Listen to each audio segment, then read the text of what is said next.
বন্ধুরা কেমন আছো? আশা করছি সবাই ভালো আছো। তো আজকে আমি বাপের বাড়ি যাব। আমার দাদার ছেলের বার্থডে 1 বছর পূর্ণ হলো। সেই উপলক্ষে আজকে সেজেগুজে তাড়াহুড়ো করে যাব। আর তার জন্য আমি একটা সুন্দর একটা জামা কিনেছি।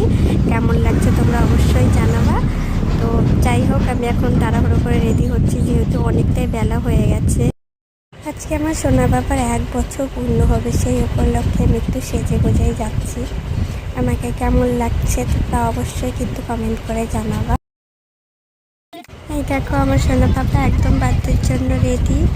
গরমেতে কি ড্রেস পরাবে কেউ বুঝতেই পারছিল না, তাই স্লিভলেস টাইপের মতন গেঞ্জি পরিয়েছে। এত গরম আর এত ভিড়, ভয় পেয়ে যাচ্ছে কি করবে না করবে কিছু বুঝতেই পারছে না।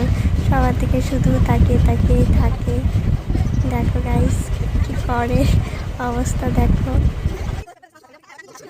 আর দেখো, লক্ষ্মী ছেলের মতন কত সুন্দর খাচ্ছে, আর আমার বাবা ওকে খাইয়ে দিচ্ছে। দাদুর কোলে বসে কেক, পায়েস, মিষ্টি এগুলো খাচ্ছে। আর দাদা দিদিদের দিকে দেখো কিভাবে তাকিয়ে আছে, আর সবাই ওকে নিয়ে খুব ব্যস্ত।